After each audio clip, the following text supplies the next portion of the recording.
getting confusing, dude. Okay, it's fine. I go back to this. Alright, team comp shenanigans aside. Woo is new. Type a plus in the squad if you are not experienced. If you see a warrior, you're out. What the fuck, dude? No, please. Alright, that is 5 people. Nice. We can actually go on the platform now. Alright, so, let's talk mechanics. The idea is, we gotta kill this giant thing. We are too weak and not powerful to do that by ourselves, so we gotta use some special mechanics known as, well, swords to us. I will explain that later on. But when the fight starts, we are gonna go in, left or right. One of his arms is gonna come down, so let's all go to this side, so that the right, well, it's his left arm, good perspective. The right arm for us is gonna come down. We're gonna do some damage to it, and in the meantime, there's gonna be some swords appearing around the arena, the little trash mob thingies. What we're gonna do is we're gonna kill them. Ideally, we would pull them on top of the group, then kill them. Because after you kill them, they drop a mechanic. They drop a green circle that you can actually walk on and collect. Once you collect it, you get a special action key that you can actually use. The sword one spawns kind of like a rectangular thing in front of you, like wherever you cast it, like behind you, whatever. And everything it hits, it does a fuck ton of damage. It also applies a buff that makes you do more damage. If there is a break bar, it also breaks a break bar, so that's pretty good for like killing trash mobs or warriors that might appear. Hopefully we don't get any of those. If you get a warrior, we're kind of fucked, because it's a big powerful enemy that takes basically no damage. Big break bar, it does a lot of damage, blah blah blah blah. We don't want that. And also shields. So shields, just like the swords, they spawn. They stay around and do basically nothing unless you walk into them and you get slowed. You take a lot of damage and it's not good. What do you want to do with the shields again? You want to kill them, but unlike the swords, they can't be pulled in. They have a break bar. You gotta break the break bar, and then kill them after the break bar is broken. They are shields, right? So they're like more defensive. So yeah, break the break bar, kill the shields. After you kill the shields, you get a shield mechanic. Shield mechanic. If you collect it, you get a special action key. Every shield that you collect, it makes people that are standing in it take 10% less damage, up to 10, so it's 100%, right? So let's say I get a sword buff, I collect a sword, right? I can collect more swords. I can have 2 sword stacks on me, I can have 3 swords, 4 swords. The more swords I have, the more damage I do, the more stacks of buff I apply to things, such as the boss, for example. So what we're going to be trying to do is we're going to damage the arm. The arm then is going to go up. In the meantime, we have killed the swords, so we have collected the sword, and we can actually use it on the arm once it comes down a second time.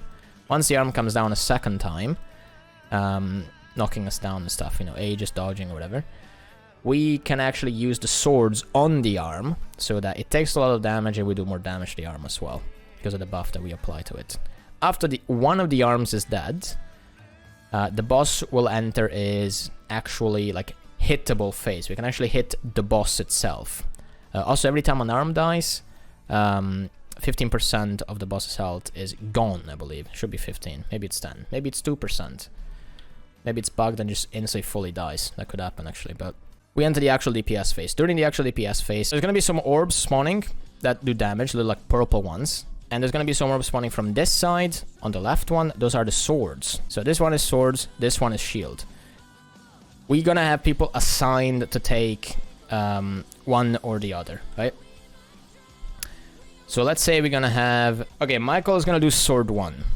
So we're gonna have 2 sets of swords. There's gonna be a total of 15 swords spawning in total, so there's gonna be like 10, right? Because 10 is the maximum, we're gonna have a second person take the other 5. So what we're gonna be doing is we're gonna have a person collect the first 10 or the first 5, and then the other guy collect the second 10 or the second 5, or just have one guy collect all of them, which is usually the, you know, the more convenient strat. But no, it's not like side based. They start appearing and then just kind of like come from the outer side of the arena, if that makes any sense. Like There's gonna be like a sword spawning here, then another one here, here, here, here, right? They just kind of go around. Sometimes they appear a little bit further on the edge, so like sometimes they start on arrow, sometimes they start on square. Well, I mean square, heart, whatever. So you gotta pay attention to where they actually appear. They start moving from the outer side of the arena towards the boss. So you gotta be moving correctly if you want to collect all of them. Same thing is gonna be for the shield. So the swords start on this side, the shields start on that side, right? So you want to collect the shields, you want to collect the swords, then go back to the group. So swords, you want to use them on the boss. Shields, you want to use them on the group, but not randomly. You want to actually keep the shields for big damage mechanics, such as the giant laser beam that I'll explain in a moment. And you want to keep the swords to do damage to the boss and make sure that we do more damage to the boss. Okay, this is all really fucking confusing, and I haven't done this Wing 6, well, I haven't done Wing 6 training in a while, so my explanation kind of suck. I'll do a little recap so far. So, little recap so far. Arm comes down. We damage arm. We damage arm again the second time it comes down, but this time we have swords, so we can do more damage to it with the swords and also with the buff that the swords apply. After the arm is fully dead, the boss enters DPS phase. So during DPS phase, we have a person assigns the swords, which is going to go from left to the right side of the platform and collect the swords, or we have 2 people assigned to swords. So one guy is going to do like 5 of them, the other guy is going to do 10 of them. Depends on like, what the group wants to do, I guess. The other person is going to do shield. So shield is going to start from right side, going to go all the way to the left side and collect the shields. Now, everyone goes back to the boss. What do we do when we are back to the boss? We stand in the middle. Wait. Was that something? Speak. Ooga booga DPS. Ah, yes, Ooga Booga DPS. We do Ooga Booga DPS, but it's even better because the boss has a debuff, right? So you can actually do big Ooga Booga DPS. During this phase, do we always work in this phase? If you mean DPS phase, yes. You gotta aim your circles like there, right? And it will be fine. But yeah, during this phase, there's also gonna be a giant laser beam that appears from a side. I think it's from the left side and then from the right side later on. We want to make sure that we keep the shield for that mechanic. So the giant, fat, thick laser beam does a lot of damage, and it leaves like a trail on the ground that also does like ticking damage afterwards. We want to make sure that we have the shields for those. Now, if the shields were collected properly, we can just use the shields and ignore the mechanic entirely. Same for the floor, same for any like trash mobs that we might have around us. They're not even gonna get close to us actually, because the shield, let's imagine that the shield is my sanctuary right now. They're not gonna be able to get in. They're gonna get knockbacked, right? They can actually get inside, which is good and it can be bad, because sometimes you do want to pull the ads in so you can kill them. So try to kill the ads if possible. So that's what we're gonna do with the shield. Sword, use on the boss, we do damage. Shield, use on the giant laser beam, so we don't take damage. Then we get the boss to 50%, and we basically just repeat the exact same thing. Arm comes down, we do damage to the arm, we pull the swords in, we kill the swords, we use the swords on the arm is fucking dead, we go back to the boss. Again, same exact thing, shields and swords. Swords are collected, shields are collected, use swords on the boss, use shields on top of the group when the giant laser beam appears. But, here's the thing, that's not actually the entire fight. So, if we don't kill the arm fast enough, the boss will actually do a clap attack. The clap attack can be avoided with the shields, or we can actually die and just like self-res or like spirits or whatever. The clap attack does a lot of damage. It gets you down sit if you have no shields, unless you have like barriers, or as I said, you can just die and self-res. Hopefully we're fast enough to kill that, but the clap attack cannot be avoided in the second phase. The last 25% of the boss basically begins with the boss doing the clap attack. So in this phase, we should, in a normal group anyway, we should have like 2 shields, 2 shield people. Or we should have someone that can like quickly cast it, I guess, or it should have like just enough damage to like skip the laser beam or whatever, but I think we're gonna be having 2 shield to shield people assigned. Because the problem is not just the giant thick laser beam in the second phase. After the laser beam is done, after the boss gets a 25%, he's gonna grow his arm back up, because, I mean, that happens, he does get his arm back up. And then he will clap with both of the hands, right? Doing this, like, massive damage thing. Yeah, it's gonna clap her cheeks, exactly. So we want to keep the second shields for that. So again, one of the shields for the giant thick laser beam going around the arena. The second shields for the giant clap attack, right? We want to make sure that we're standing in so we don't take any damage. And now here's the thing about the shield and the sword mechanic. If the boss, during the phase where people have to collect the shields and collect the swords, right?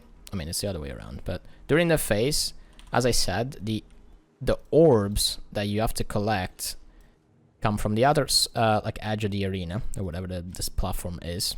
And then they go towards the boss. They go towards the boss because if someone does not collect them, the boss gets them. If the boss gets swords, damage happens. Right? Everything does more damage. Like it's kind of like think about it as like an enrage, right? Like think about it like I can't even make like weird examples, like Mursato Overseer enrage, where the Arctic just like fucks you, and that's really bad. And it also means that we don't get the swords, which means that we do less damage to the boss, and we get less stacks of buff on him, so we do less damage overall, right? If the shields get to the boss, he takes less damage. Also, retaliation happens. So that is very bad. So you want to make sure that the shields are collected. Now here's the thing. If a shield happens to go through, that's not the end of the world. The shields that the boss collects can actually be removed with the sword buff. So let's say the boss has 1 stack of shield. If you have 1 stack of sword, it just nullifies the shield, right? If the boss has 2 shield stacks and you have 3 sword stacks, 2 of them will go towards removing the shield. 1 of them will apply to the boss so we can do more damage to it, right? So during the collection phase of swords and shields, there's still gonna be some trash mobs around, which are, again, trash. I call them trash mobs. They are still swords and shields. So we can still collect like random ones, like even if you're a DPS player that is not assigned to anything, like you can move around, collect an extra sword, so you can use it on the boss, collect an extra shield for safety, you can use it on the group. So you can, in case, use the sword on the boss, or kind of like remove the retaliation and, make sure that the boss doesn't fuck us. So you're not just like actually standing still and doing Ooga Booga DPS, but you can do that, I guess, if you want. Yeah, that's pretty much it. Last phase, again, the arm comes down after the Omega little clap attack happens. That's supposed to one-shot us.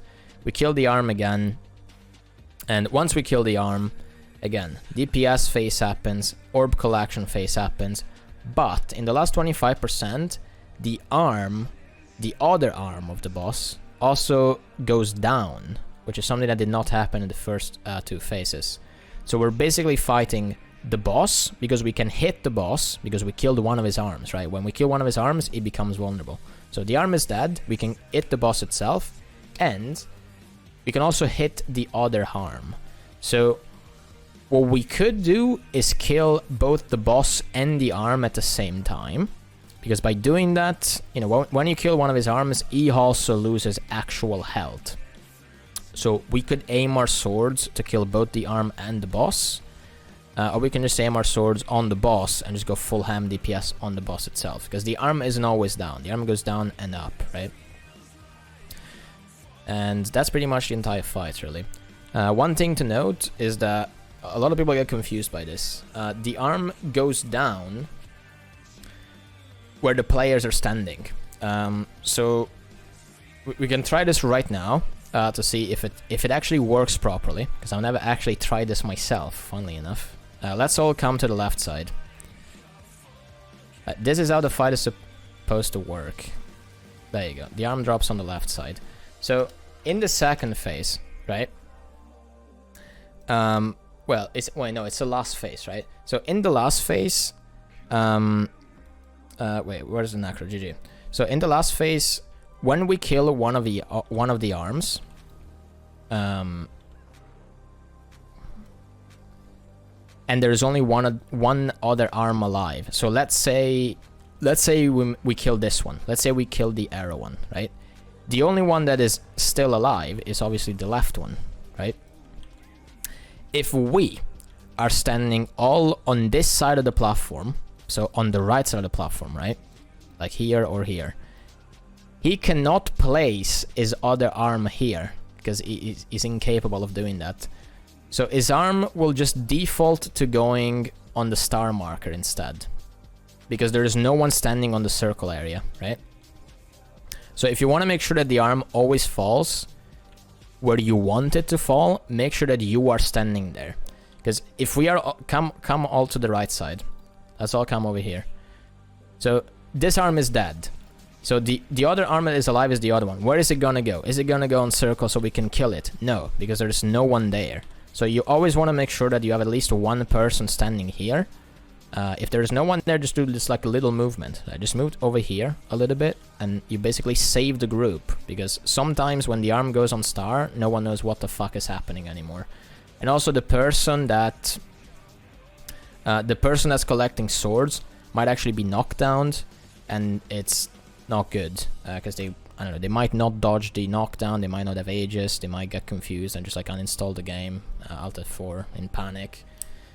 So yeah, just make sure that the arm always falls into a convenient position. Now, all of this is very nice and sounds complicated, but this fight is kind of a pega to be honest, so let's actually go. Let's place food. That is Condi. That's damage reduction power. Let's go in. I think I'm quickness, right? Yeah. Alright, we're gonna go to the right now. Go to the right. Arm comes down. Dodge or Aegis. There you go. Now it's vulnerable. Pull the adds in while you do damage to the boss. Right, pull the adds in. You see when you kill the adds, you get these sword thingies on the ground. Sword thingies are very good. Move on the sword thingies and use them on the next time the arm comes down, which is now, right? Now we can use the sword thingies. Now the arm gets stacks and we can do more damage. And now the arm is dead. Nice. Now go to the boss. Shield and sword people are gonna collect shields and swords. We can just ooga booga do a little bit of damage in the middle here. The hitbox is a little bit weird, so you might not be able to cast stuff like Focus 4 on Guardian. You have to move back a little bit. And if you want to place traps on stuff like Guardian, you have to move forward a little bit. Unfortunately, his hitbox kind of sucks. Alright, the boss got some shields there, but it's fine. We have swords, so we just removed them. Now, Giant Laser Beam is coming through. We have enough shields. We have 11 shields, so that means that we have 110% damage reduction, which is pretty good. Now we just do damage. This Laser Beam does not come back, because this is the first phase. So now we're supposed to get the boss to 50%. We didn't get enough swords on him, because we used some of the swords to remove the shield buff, right? So we're not going to be able to get him to 50%, but that's okay. Alright, now arm comes down. We do the exact same thing. Pull the adds in. Adds will die. They generate a little green thingy. Get the green thingy, which means you get special action key, and then use the green swords when the arm comes down again. Don't use it the first time, use it the second time. There you go. We might not actually be able to kill it. Yeah, we killed it. Alright, same thing. Swords and shields. Now, boss HP is at 52% because we killed his arm, so he actually lost more HP. But it does not phase at 50%. Because now we're over that. We're over that phase. It's getting more shields. That's not amazing, but we have swords to break them, so it's fine. Alright, now we gotta get the boss to 25%. Now, this laser beam in the second phase comes through and also comes back. So if we didn't have enough damage, we would have to use like a second one to like walk around the platform. We do have shields for the Omegalol clap attack. We're not gonna die, but it's gonna be kind of close. I believe that was like only 2 stacks. Yeah, it's only 2 stacks. Alright, now both arms are gonna come down at the same time. So kill this arm. Get the green thingies. use them when the arm comes down again. Do not use them now. We'll also explain why in a moment. Right, now use the arms. Don't use all of them. If you can keep some of them for the boss. Do we get a warrior? Oh god, no, we don't get a warrior. Okay. Now we can actually hit the boss or the arm. We're gonna kill one or the other. Let's also GG though, because I want to go again. Okay, so the reason why you want to use the swords when the arm comes down the second time, if using it would not kill him, because it's full HP, so it's not gonna die, is... wait, do we only have one healer? I think we have two, right? No, maybe we have one, I don't know. Okay, the reason why you want to use it the second time is because the sword buff that you apply to the hand will be wasted if the arm is up. Because you can't hit it, right? It's not there, so you're basically wasting it. The reason why you want to use it the second time is because once it comes down, you use the sword, and then for the entire duration of the sword, you will actually be able to use the buff that the hand has on it, right? So, let's say, oh, I am the hand. I jump on the platform. Boom. Right before I go up, you use the sword buff on me. Yeah, you bonk me, right? And then I go up. You're not using the buff from the sword, right? Like, it's gone. And then when once it comes down, if you use it as soon as it comes down, then you get the full damage modifier from the sword, right? So you want to hold on to it, and then you want to use afterwards. Very good. And also the reason why I said some people don't use it, like right before we reset, is not the reason why we wiped. It's just because the end was almost dead. So we didn't need all of the swords. We could have actually kept some of them for the boss instead, right? Right, pull the ads in. Got the green thingies. Use them when the arm comes down again. Very nice, no one wasted them. Right, now I use the thingy. Oh, yes, big swords. There we go. Now, back to the boss again. If you see some ads around, like shields and swords, try to kill them. Because they are actually kind of annoying, and they can merge into a big, spooky, scary warrior thing that does a lot of damage, and it's not good. And that one should die as well. Very nice. Alright, giant laser beam thing. We have 6 swords now, so we should do a lot of damage. We should be able to get it to 50% now as well. Yeah, easy clap. Alright, now we got it to 50% once his head comes down. There you go. Now he grows his other arm back. Wait, no, it doesn't. Never mind. I'm fucking trolling. It's fine. Pull the ads in. This is the exact same phase. Like, nothing changed, right? Wait. Don't use the swords yet.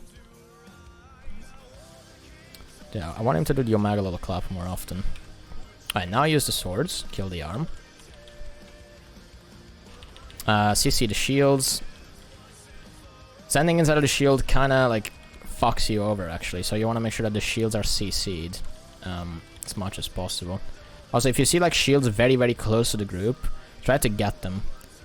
So you can, like, use them and give damage reduction to people. If you see random swords, like, right next to the group, also go for the random swords. Use them on the boss. So we can also do, like, extra damage to the boss. Even more extra damage. Okay, so now we have some swords. On Bash, I believe. We also have shields for this. So we got shields for this. And now Bash is going to use the swords on the arm because he kept them. They last for 30 seconds, right? So he's going to use swords now because he kept them from the previous phase. So we can maybe kill the arm instantly. Ah, very nice. Okay, now DPS phase is enabled because one of the arms is dead. There's a little sword, very good. People that were moving towards it. Now we can use that one on the boss, right? Before the actual ones from the sword collector are even collected. We're already doing extra damage to the boss. Even more extra. He has a shield, that's fine, it gets removed. Very nice. That is CA. Hello, welcome. I think there is only one healer, yeah. I wanted to have 2, but honestly CA doesn't really do that much. Which classes are usually the ones that collect the swords and shields? In like a random group, I would honestly send DPS players, because you want to have the supports on top of the group, otherwise people die from being mispositioned. Otherwise you can send like the Alacran, like it gives alacrity. Then the alacrity is like staying on top of people, and then during alacrity downtime it can go collect stuff, then come back and give more alacrity, right? You can sell like one of the Chronos. Oh yeah, no, I didn't say that. That's actually true. It's one of the things I forgot to mention. So, when he only has one arm, he obviously cannot clap, because, I mean, see, we got into a discussion that I was having years ago. I really wish he would still do the clap attack by clapping his fucking forehead when he only has one arm available, but unfortunately that's not what happens. Because he can't clap, instead of clapping, he will start making some debris fall from the ceiling. Some like very, very small orange AoEs, just kind of like Sabata, if you've ever done Sabata. If you get hit by those, your special action keys get removed. So you want to pay attention to WASD like out of the circles. Otherwise your special action key is gone, and that could be really bad. Alright, I didn't even mention anything about this guy. He's a Quaggan. Very powerful Quaggan. He's a little toy. So we gotta turn him back into his toy form by doing damage and then revealing one of his buffs that he's gonna have on top of his head.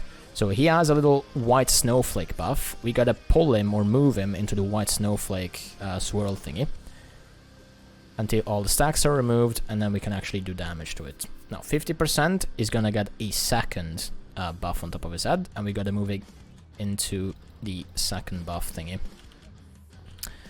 which is the red one. So let's move it into the red one. There you go, big pulls. And at 25, well, it's not in yet. That's okay. There we go. Now he's in. 25%. He will need to be pulled in the center, where he's gonna turn into a little toy and be useless. And now we have a oh my god, we have fucking Skeleton Boy. I have a black screen. Monkus. Yeah, you DC'd, unfortunately. Alright, this guy is very scary. He does a lot of damage, also fears you, and gives you a lot of torment. We need to do the exact same thing to this guy as well. We just gotta pull him into his own thing. So, now it was Little Quaggan Thingy and Skeleton. It could be... there's like also different ones. There's like a... Are they here? Actually, I think they're here somewhere, right? Like around the room, maybe. It can be a doll. It can be a pinata that like runs around. Pinata is like the only different one, I believe. That is kind of annoying in a way. You need to... It has a break bar that you gotta break exactly when it's on top of its buff thingy. But yeah, you just do that to all of them and then it's fine. Also, yeah, we gotta jackal through these portals, go to the next area. Now this is a bit Papega. We gotta collect these bombs and throw them to this shark when he's diving into these piles of gold. Once we hit him, he comes here, and then we have DPS phase. Now it's gonna go up again, and we're supposed to throw another bomb. Oh, he's over here now. Please don't leave. Oh, he left. Well, he fucking trolled me. Alright, now we gotta collect another bomb. We have these shark extractor bombs. Very creative name. Gotta throw them to the gold piles. Then he comes back down here. And we can actually do damage and kill it.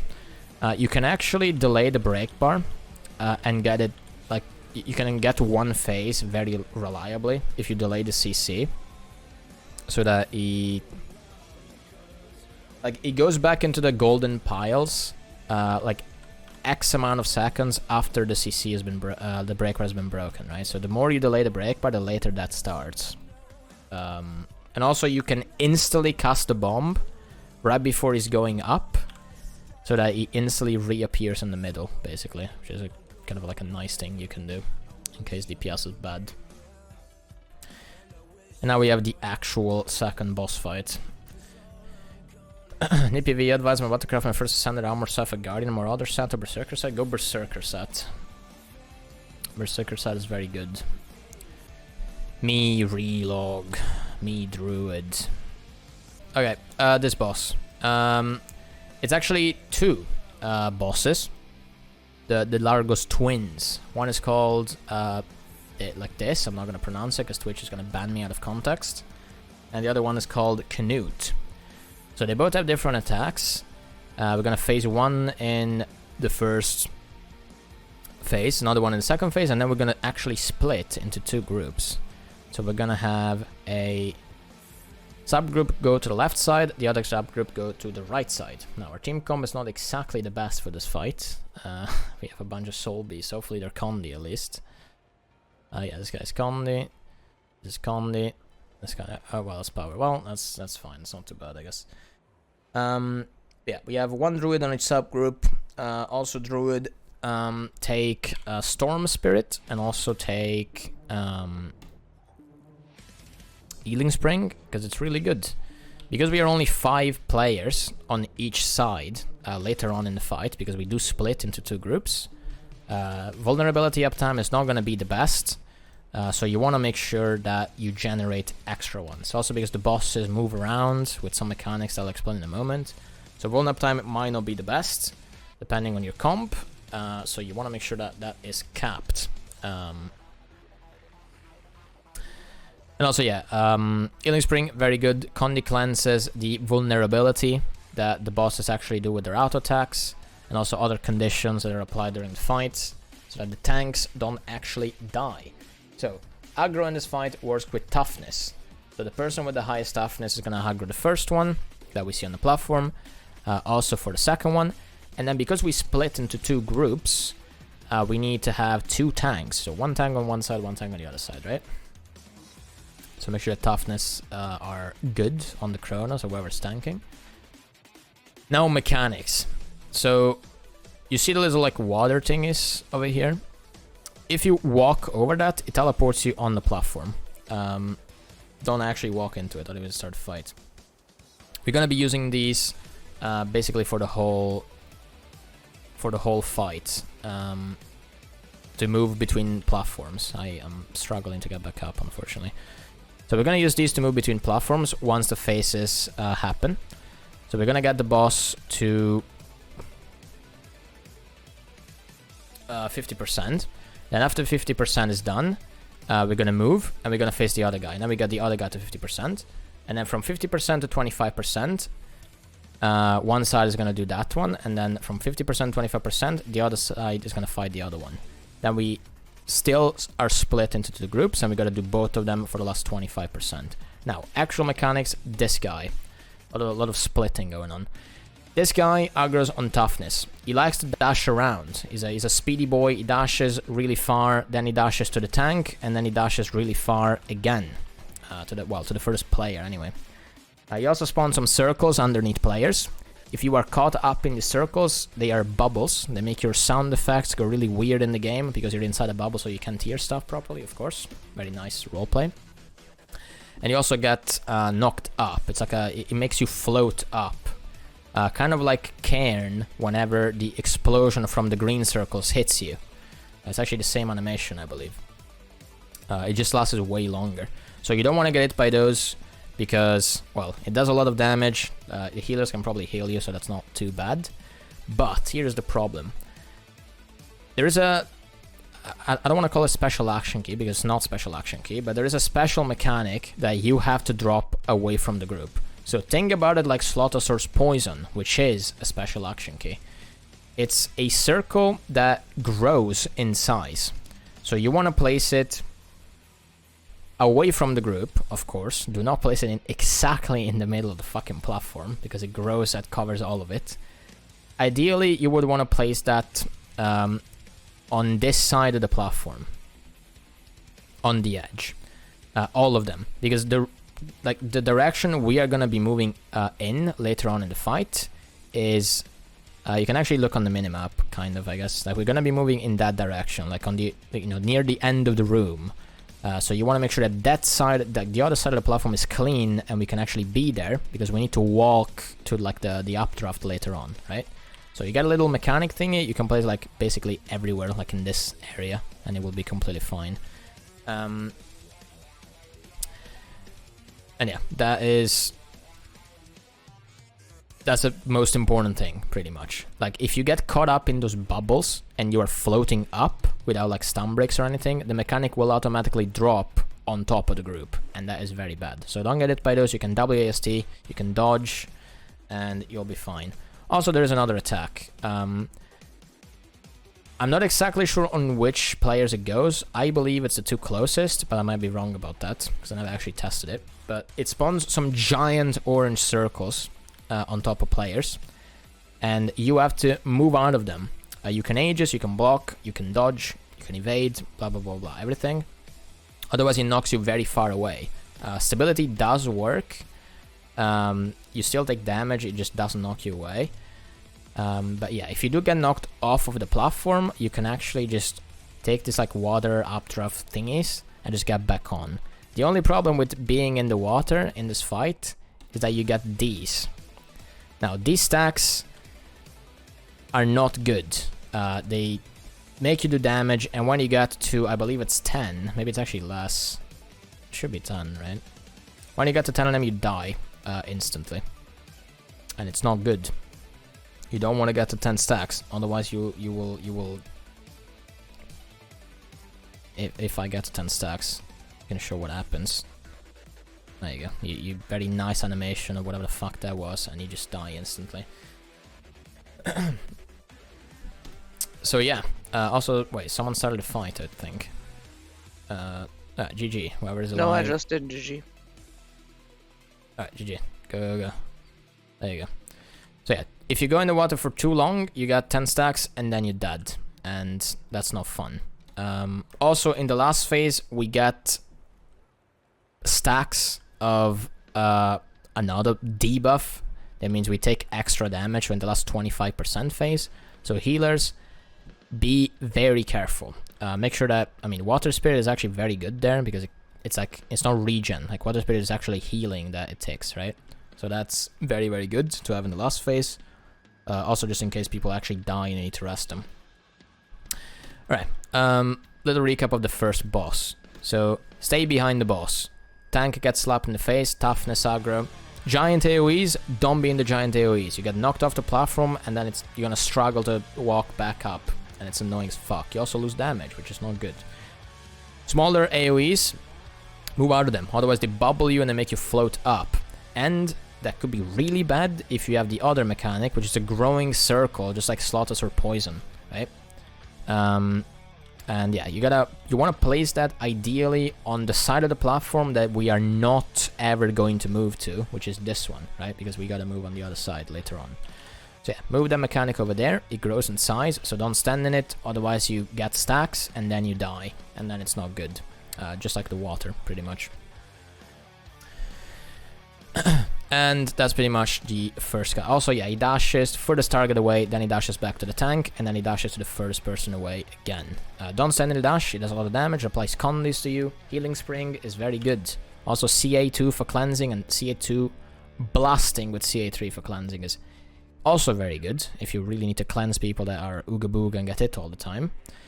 And now second guy, which you cannot see, which is actually also a girl, so I just fucked up the gender, and I'm getting cancelled on Twitter live on stream. So second one as Tornadoes. Tornadoes you don't want to stand in, because again, you get stacks.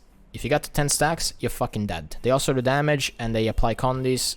You get slowed, you get chilled, you get AIDS IRL, and it's not good. Don't send in the Tornadoes. She does auto attacks, of course. She spawns some little AoEs around her. If you get hit by those, she gets boons, might, and like random stuff. It doesn't matter too much. Very, very important that you do not get knocked by a knockback line attack that she has.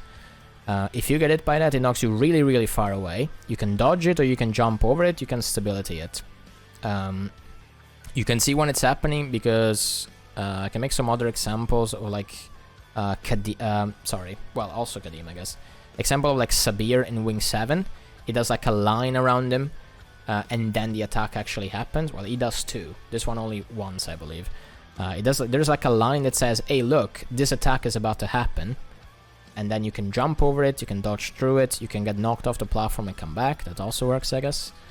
But yeah, that's when the attack is happening. I'm going to try to call it. It's not that slow. So try to actually focus on when it's happening. And also... oh yeah, the boon strip thingy. Okay, so...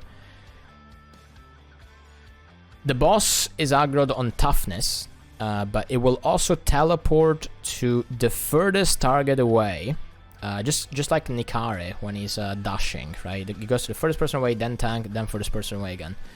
It will aggro on the furthest target away, so we can have someone actually kite this attack, and it will then disappear unless it's revealed from a Soul Beast using like Sikkim or a Dragon Hunter using like F1 Spear. Then you can see it all the time.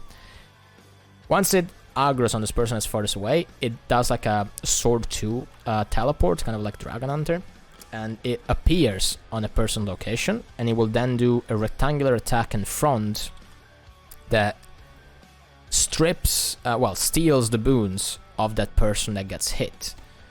So you want to be careful to not get hit by the attack. You want to make sure that if you are in a group with people that, you know, are not exactly experienced, you are the one to kite that attack away. Otherwise, if you don't have a boon strip, it could basically be the end. It could be a wipe, right? And that is really bad. So once the boss like appears to you, if you are the one kiting, it will then take like a moment, like a second. A moment is like 15 minutes technically, so that's bad. It will take a second to do that attack, so you can actually move to the side or dodge through it. Here's the thing: if you dodge or move away from your spot, so let's say the boss is like, oh yeah, boss appeared, me dodge already. No, if you do that, boss disappeared.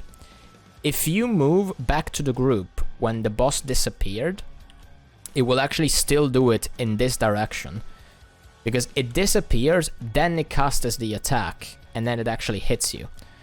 And it actually does have skill retargeting in a way. So you want to make sure that the boss disappears, then after like a second, you actually move back to the group, so that the attack goes in this direction, right? You don't want to move back to the group too early, otherwise not only will it steal your boons, it will steal everyone's boons, and then no one has regen, no one has protection, everyone is fucking dying, and it's bad.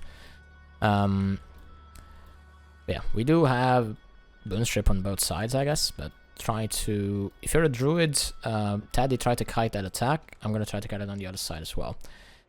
And that's the second boss. Little recap.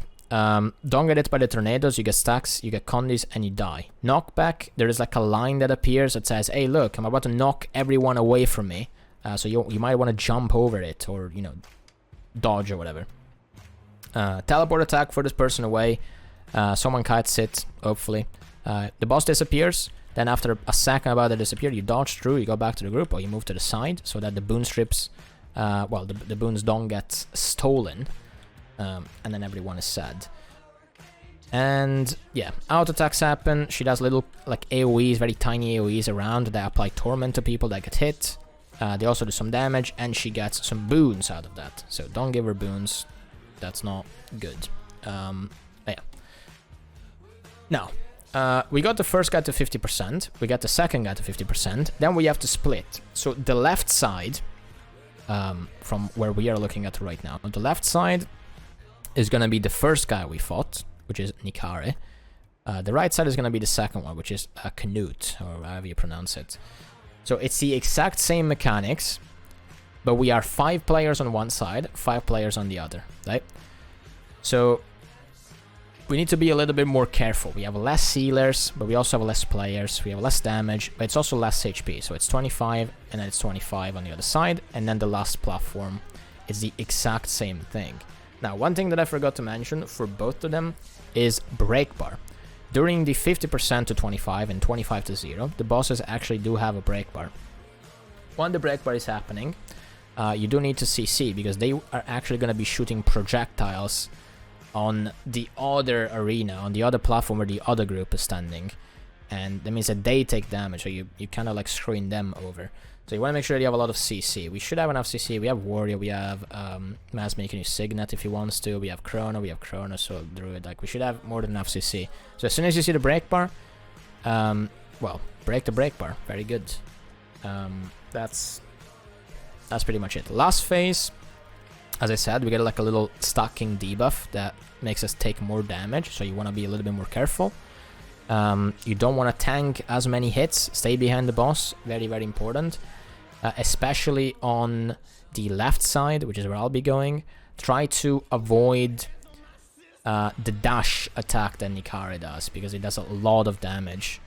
And you also get Condi, so I'll be trying to cleanse them, right? Yes, you can dodge a dash, you can dodge it. But yeah, try to not dodge like out of the platform or into AoEs or anything like that. Okay. Very, very important things to keep in mind. Stay behind the boss. If you have a mechanic on top of you that you gotta place, like the growing ones, move to the edge, don't drop it in the middle. Anything that's orange, don't stand in it. Anything that is like tornado looking, don't stand in it. Stay behind the boss. Very, very, very, very, very important. Don't fall into the water, and pay attention to which side you are going to. So, subgroup 1, which is me, Michael, Fidel, Moa, and Bash, are going to the left side. Actually, no. That is a shit idea, and I should not do that. Okay, Michael, you go right. Mina comes... I need to, like, split the experience people up a little bit. Chrono, Druid, Warrior. Okay. So, yeah, subgroup 1 goes to the left. So it's me, Mina, Fidel, Moa, and Bash. Subgroup 2 goes to the right side. Wait, did I say that correctly? I think I said left and right, yeah? So yeah, Michael, Ali, Scanners, Teddy, and Nartex go to the right side. So you have to do that after the second platform is cleared.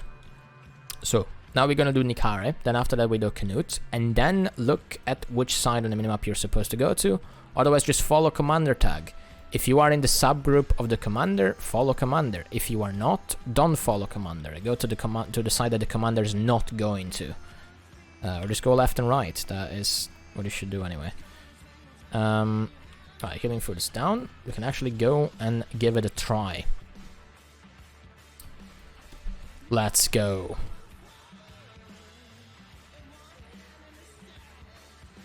We can use the water thing to roleplay, but yeah, you can also mount in if you want to.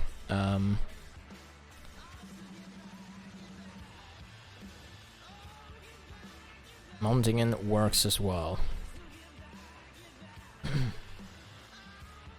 Wait, I just fucked up. I should not have done that. Alright, let's go in. I don't have spirits, I messed up. Alright, stay behind the boss. If he's gonna dash, is also gonna spawn circles very, very soon on the platform. Don't stand in those circles. Someone stood in those circles. Also, Michael is dead. Let's keep going, it's fine.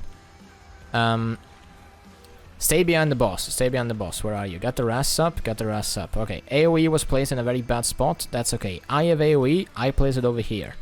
Next to the group. AoEs do not stand in the AoEs. He's dashing. Pay attention to his animations. Don't get knocked by that attack.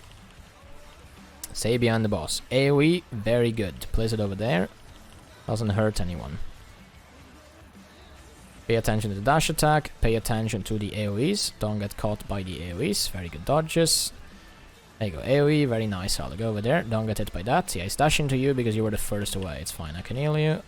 No problemo. Now stay behind the boss again. Don't get hit by the next set of AoEs. My pet got knocked. My pet is fucking noob. Now AoEs again. Pay attention. Don't get hit by his dash attacks. Remember, it goes to the furthest person away, then back to the tank, then to the furthest person away again. That's how it should work anyway. Maybe it doesn't, because the game is broken. There you go. Now we got 50% phase. We can go to the next one.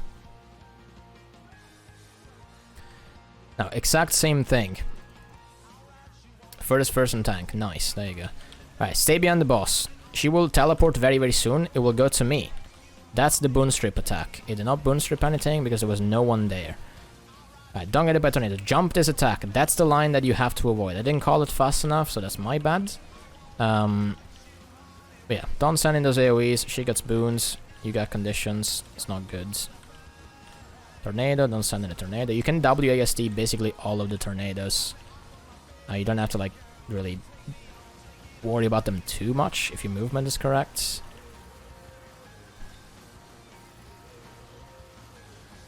Also, both of the people that are dead are actually experienced with the fight. They were just AFK, so all the people that are new are getting to experience the fight, which is very good. Right, got this to 50%. Don't send in those AoEs, otherwise the big boons happen. It's not the end of the world if that happens, but yeah, you see the line attack, that means that you have to jump or dodge or whatever. 50%, we GG, because we don't have a tank on the other side. Very nice. But yeah, that's pretty much it. You just gotta do that again twice with less people, and then you're good to go. This time I'm not gonna mount top and my spirits are not gonna die.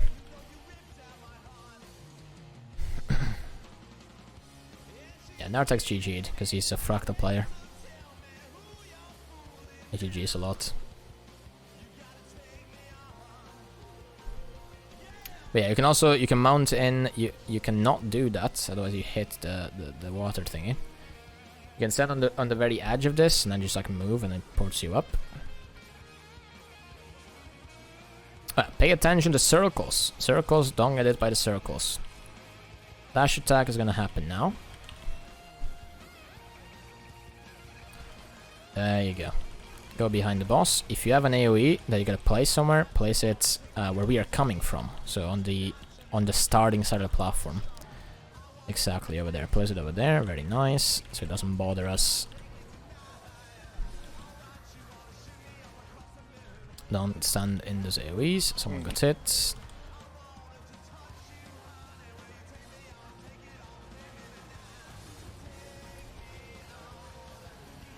Stay behind the boss as much as you can. Also don't get hit by these giant AoEs. Then my elite spirit got knocked back. What the fuck? I don't stand in those either. I can heal. Right, 50%. We go to the next one. Go, go, go, go, go. Go, go, go, go, go.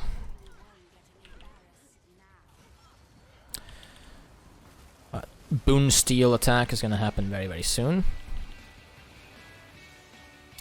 There it is. Jump that attack.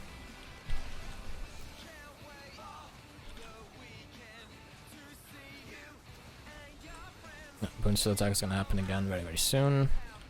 It's going to go on the other druids. Like right now, to be a little bit safer, we're going really far away. Yeah, jump over that. If the group is a little bit more experienced, you can actually just go just enough out of range so that it goes on you and no one else, right? You just have to make sure that you are the furthest target away so that it goes on that guy and no one else. Alright, subgroup 1 left, subgroup 2 right. There we go. Pay attention to the dash on the left side. Pay attention to tornadoes on the right side. There you go. There is the dash.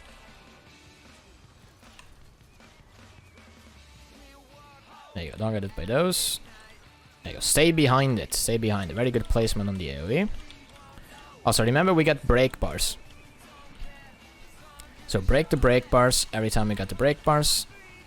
Also, yeah, there's like little projectile thingies. But yeah, break the break bars. Very good. Very good placement on the thingy. Don't stand in the tornadoes.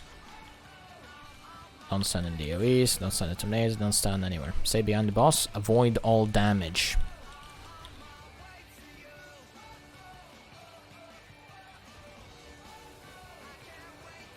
Dodge these. 25% very soon. That means we gotta move to the next platform. And do the fight one last time.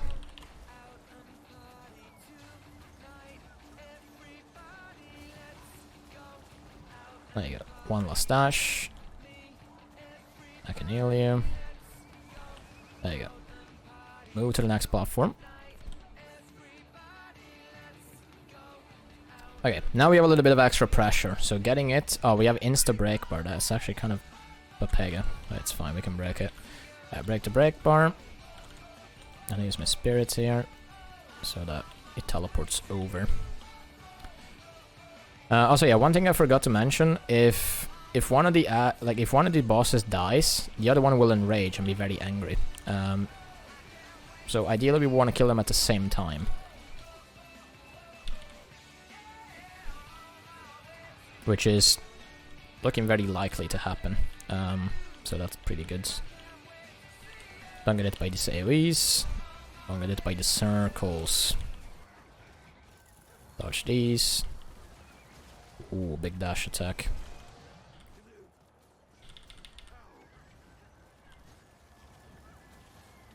At 3%. He is enraged right now.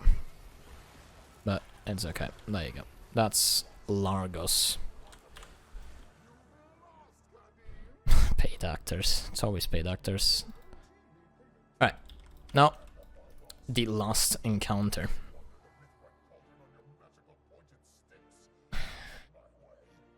I should have followed Holy Dragon.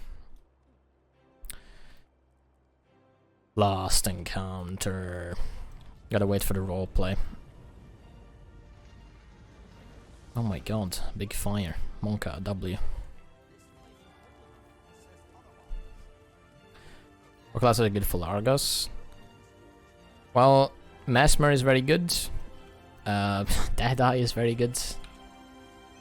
Renegade is fine. Firebrand's fine. Condy Soul Beast is good. You can just play whatever. Like, Mesmer is really, really good.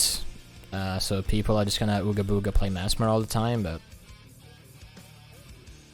it doesn't really matter that much what classes you have, as long as if you are doing split phase, DPS is kind of equal on both sides.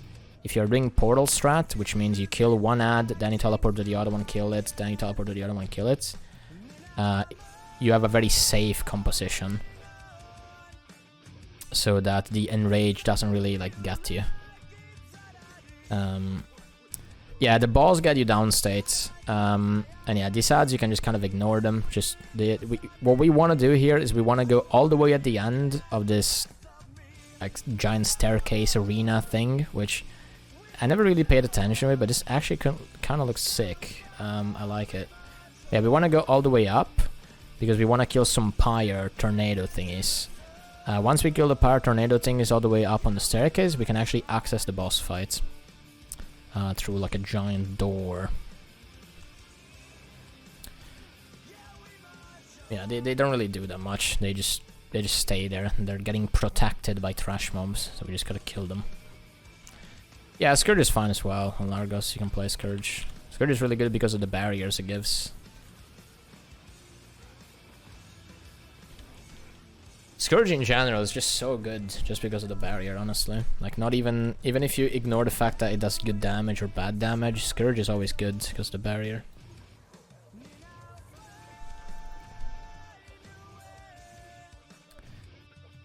I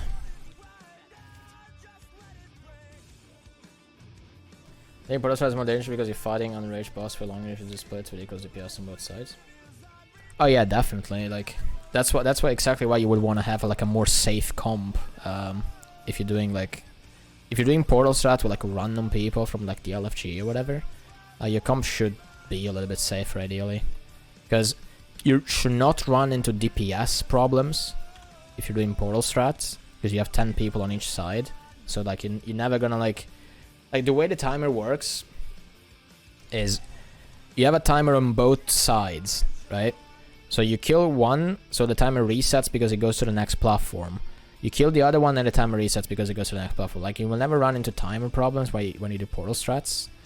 So you do want to get like, you know, if you want to get like a druid and a heal necro for doing like portal strats, I'd say that's pretty good. Like, heal necro also has a lot of CC barriers.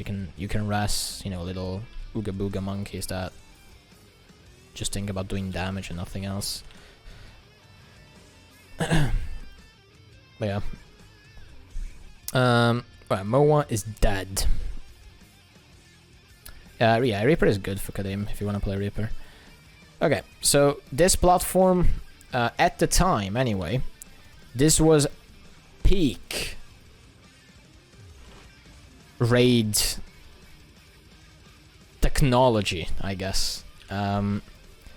These platforms can actually move and also keep track of your movement to keep momentum if you're like in the middle of a jump or something, which is actually really cool. And they're also really buggy. I have PTSD from losing tournaments from it, but it's fine. Oh, he's getting in. Alright, so, as you can see, we have Zomoros, and we have Qadim on the other side, which is the actual end boss. So what we want to do is we want to fight Qadim. Thing is, he's a little bitch, right? Let's get real for a moment. He doesn't want to fight us. He's fucking scared. So he's gonna send a bunch of champions that he's keeping trapped for many years, and we're also gonna destroy his champions by going inside the lamp. No, Michael remembers the lamp very well. Michael's already Monka W, right? The lamp. Michael remembers no lamp Qadim CM. He remembers that. We want to go into the lamp, and the champions that Qadim is going to send to us, we are also going to summon ourselves to help us kill his champions, if that makes any sense. So we're making the champions kind of like fight each other, but not really. They only cast like one attack and then that's it. So yeah, we're going to get some help. So we're gonna get something that has like 100% HP at some point. We don't actually have to do 100% of its health. We only have to do like 20, and then we should be good. I think it's 20 anyway. I don't remember even. Should do 80% of its health. And this goes for all 3 phases. So this boss has 3 phases, which are actually all exactly the same. But the platform just is different. That's actually the only difference between the phases, and it kind of like any possible way you can think about it. So I'll explain things a little bit. So as soon as the fight starts, first of all we need a kiter. So Qadim is a little weirdo, honestly. Like he's standing over there at range because he's afraid of Zomoros. If we don't have someone to keep him at bay, to keep him like relaxing and just doing nothing, he will actually teleport over to us between platforms, kind of like playing like a chess game.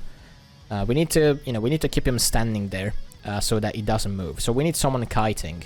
Can anyone kite? Monka W. I actually do need a kiter. Oh wait, can you actually kite, Teddy?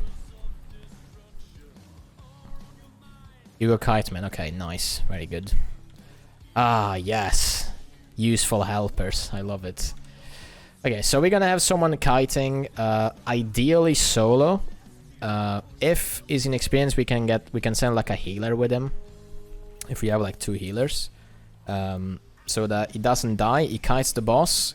And all he has to do is basically run around in circles, even, on the like triangular platform that he's standing on. And he has to kill some elementals, because if these elementals that spawn on the 3 corners of the triangle reach the boss gets a stack, and that is very bad. Each stack that the boss gets, again, the boss gets stacks through this elemental like walking towards him when they reach him. Each stack the boss gets makes him do more damage, he attacks faster, and he also grows in size. Which he doesn't grow in size that much, is very unnoticeable, but once he has 25 stacks, it's very noticeable actually. And yeah, you want to make sure that doesn't happen. So our character is going to be standing there by himself, killing all the slubbling thingies, fire elementals, and keeping the boss there. And then the boss, after a while, is like, you know what? Fuck you. I'm going to teleport to another platform, which basically does nothing. And it's gonna keep doing the exact same thing. So Arcada is just gonna like stay to places and attack all the sloblins that are gonna appear like over here that I'm marking right now. Like the first one is gonna appear on square, second one on heart, third one on circle, and then it keeps going counterclockwise the entire time. Second platform, exact same thing. Boss is gonna be on circle marker. Then the first elemental, I believe, appears on arrow. I actually don't remember. I don't kite this enough. And then they appear counterclockwise again, and he has to keep doing that until we have defeated the champion that Qadim has summoned. So how do we defeat the champion that Qadim has summoned? So when the fight begins, this giant Hydra is going to appear on the platform, and we need to send someone into the lamp. Like we kind of organize each other. We have a plan. Our plan is to send someone inside of the lamp to kind of make his way through some difficulties and some trash mobs, and eventually finding what is another Hydra, so that our Hydra, the allied one that we summoned, does a lot of damage to the big one that the enemy summoned. So we do 20% of health to the Hydra, and then the other 80% is going to be done by the actual like allied Hydra of ours, right? Then after that, phase 1 is basically over. Second phase, yeah, okay, I should explain this like this. So in the second phase, what's going to happen is Qadim is going to go to the center of the platform. He will go to the arrow marker. And he's going to be shooting projectiles to the closest person. He's going to be doing his attacks to the closest person to him. But here's the thing. We are not going to be standing there. What we're going to be doing is we're going to be moving to some areas on the platform. So there's going to be 3 tornadoes. The 3 tornadoes, just like the ones that we had to kill to access this area, like outside of the door over there. The 3 tornadoes have boons on them, and they also give boons to Qadim. So one of them gives him protection, the other one gives him stability, the other one gives him retaliation. Pretty much permanently, unless we kill the tornado. So what we want to do is we want to kill the retaliation one, because otherwise, you know, we take a lot of damage from that. We want to kill the protection one. This stability one is only really a problem if we could like pull him around, or if he gets a break bar. So we can kind of ignore that until he does get the break bar, because he does have a break bar. So what we're going to be doing with that is going to be using the elite skill from Spellbreaker, Winds of Disenchantment, to make it so that when he is in break bar, he doesn't get stability, and we can just CC it. Then after the break bar is done, he has stability again, but that's irrelevant, because the break bar is broken already, right? So what we're going to be doing is we're going to be ignoring the stability pyre, which is going to be on the circle marker. The platform is going to move a little bit. It's going to like start flying places, but it's going to be on circle. The retaliation one, which is on square, and the protection one, which is on heart, are going to be killed by splitting up. So subgroup 1 goes to square, subgroup 2 goes to heart. Now, very small but kind of relevant thing to make it a little bit easier for our kiter. Our kiter is in subgroup 2 right now. He's going to be taking a lot of damage. He's going to be under a lot of pressure. We are going to be sending him to the closest position to where he already is. So he is going to be kiting where the boss is right now, right? Qadim. So we're going to be sending him to heart, right? It's like right next to him. Well, I mean, if you look at it this way, it's like it's right next to him in both spots. But that changes a little bit.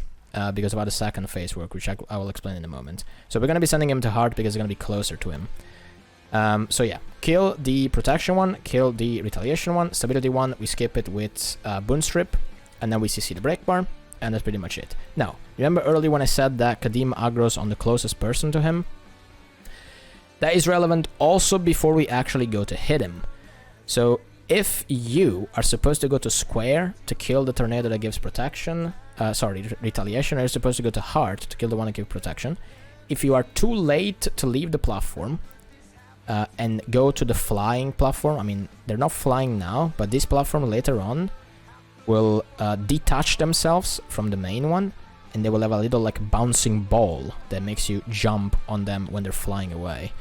So yeah, that's how you move between them. It's not that big of a deal. You will see what I mean later on. But if you're too late to leave the platform, because you are the only person on the platform, maybe there's only like one or two of you, he will aggro on you and he will start attacking you from the distance. So you want to make sure that you are not slow. You want to make sure that if he does attack you, well, I mean, maybe you dodge, you have protection, you have a heal ready, you have a Conjured cleanse ready. Otherwise, you will die all alone on the platform.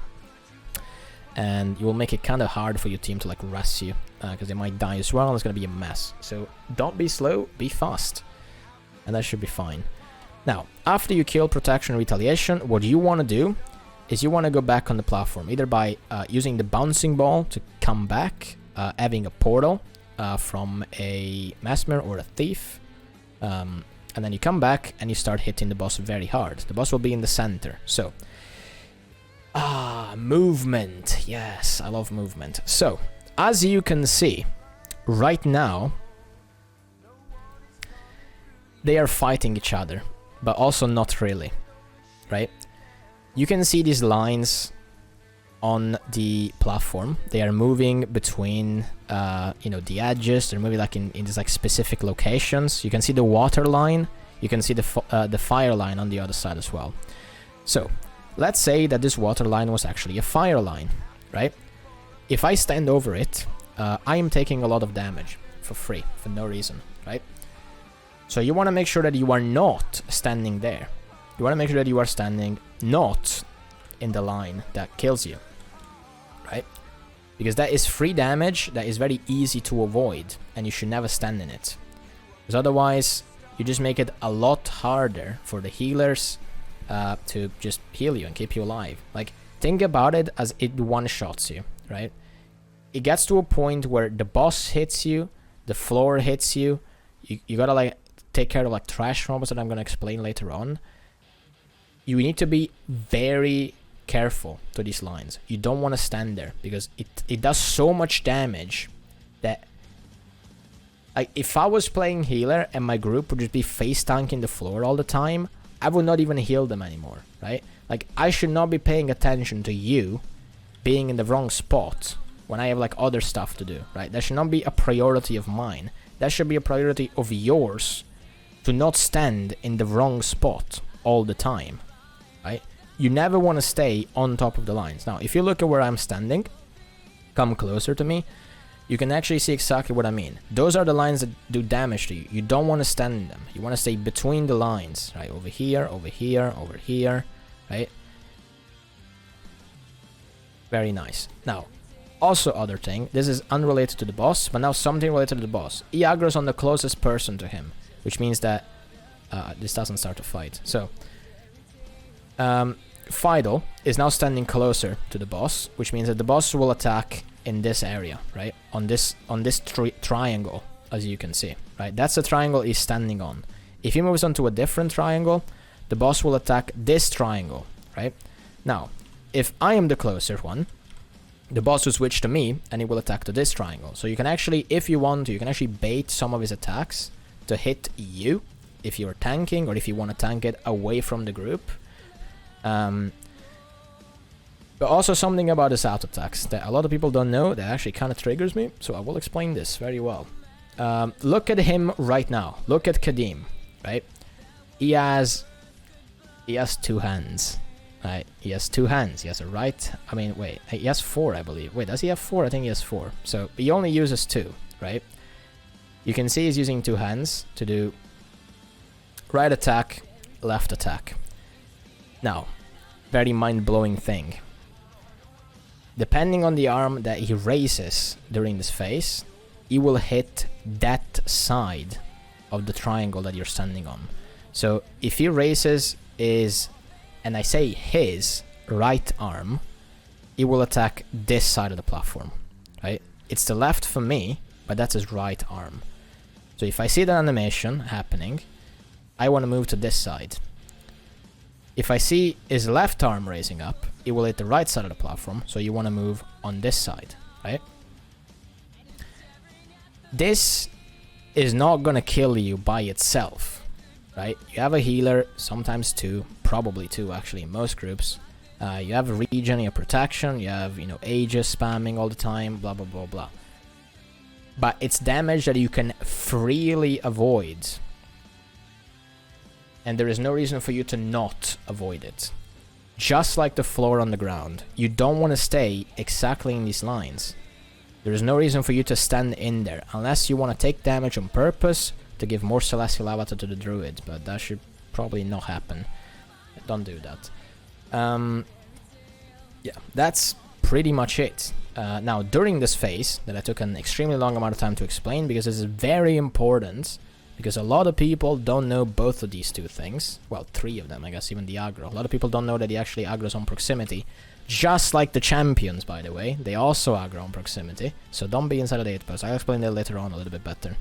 But yeah, during this phase, besides doing damage and not dying to the boss, and, you know, killing the tornadoes, stripping his stability with the elite skill from the warrior, there's also going to be 3 giant golems that are protecting 3 tiny fire elementals.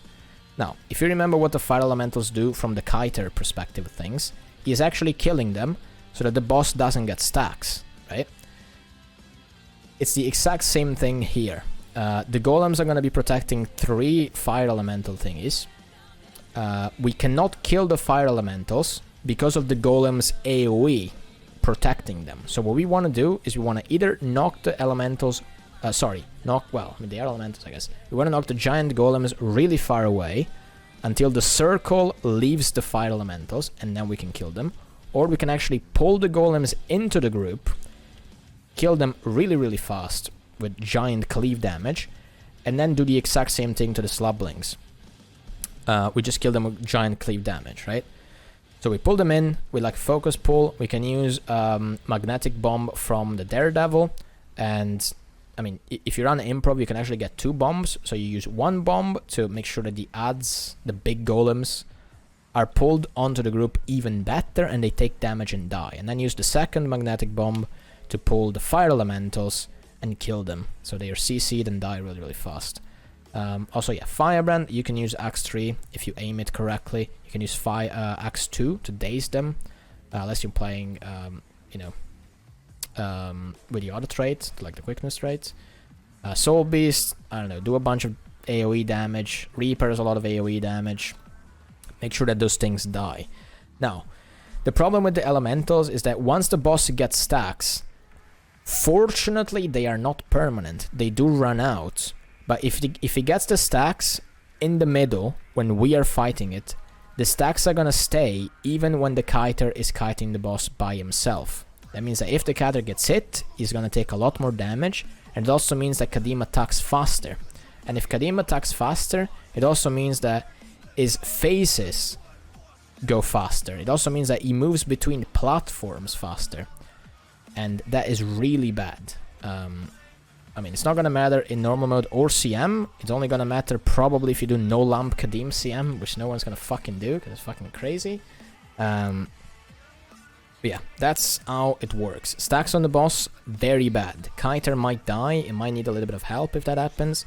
Make sure that the stacks, the boss doesn't get stacks. Otherwise, it's gonna be really, really bad. Okay, I'll do a little recap so far. There was a lot of stuff, and it's also very important. So,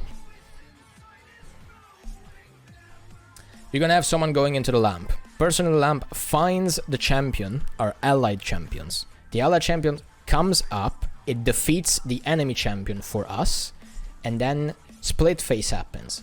Subgroup 1 goes on square to kill retaliation. Subgroup 2 goes on heart to kill protection. Then we all meet in front of the boss, and we pay attention to not stand in the lines on the floor, which do a lot of damage. Apply burning as well. We also pay attention to not standing in the side of the triangle that the boss is attacking. So erases left hand. We don't want to stay on that side of the platform. Erases right hand. We don't want to stay on that side of the platform. So pay attention to that animation. If you don't want to play, if you don't want to pay attention to that animation, for the love of God, and also my mental sanity and everyone else's mental sanity that knows how this mechanic works, at least do not stand in the lines on the floor and take free damage for no reason. Now, that's basically done. Yes, you can practice lamp if you want to. I can do it anyway because I'm playing druid. That'll be kind of slow. Now, let's talk about the champions that he summons. So, first champion is an Hydra. Now, Hydra. What does the Hydra do? Hydra doesn't really do much. Tank works on proximity, as I've already said.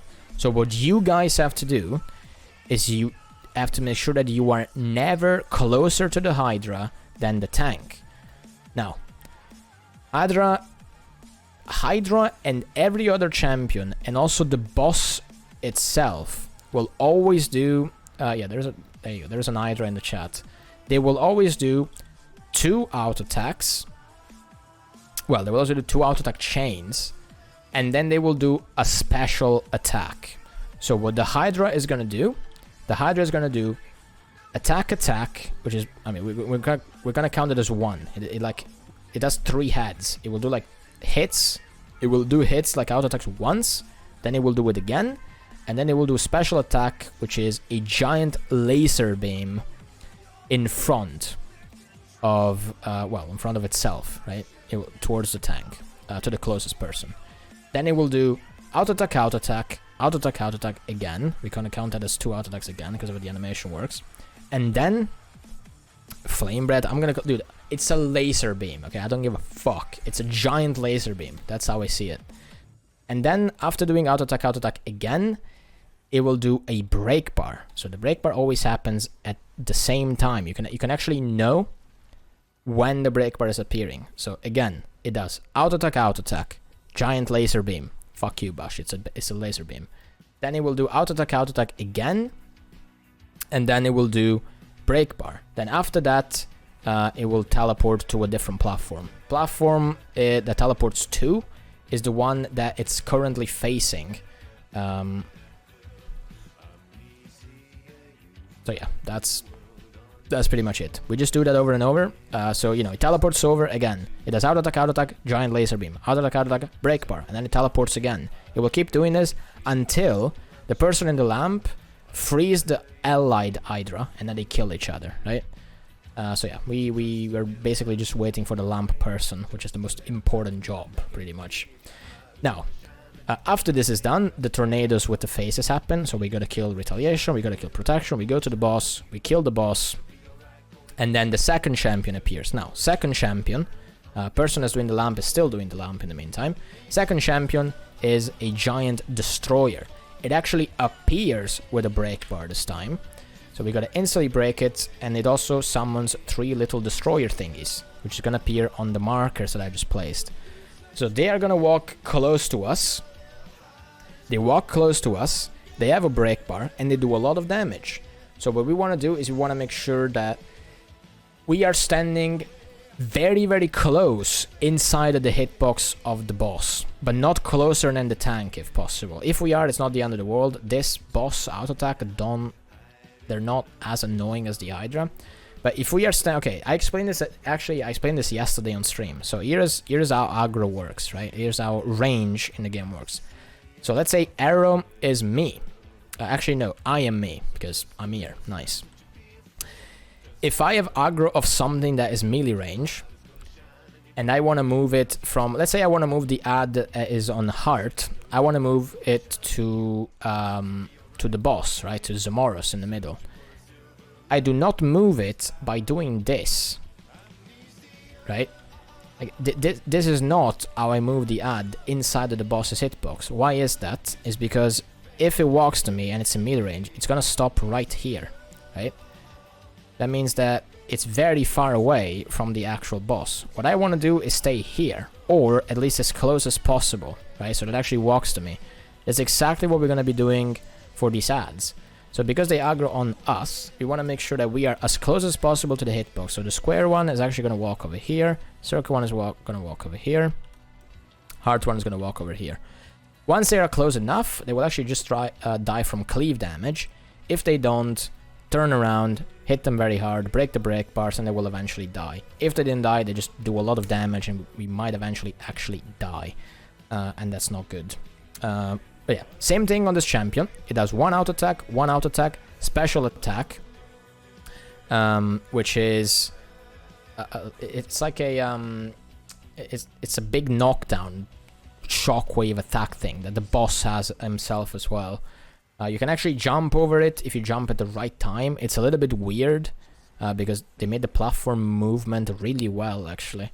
So it actually knocks the platform down, so jumping sometimes doesn't do anything.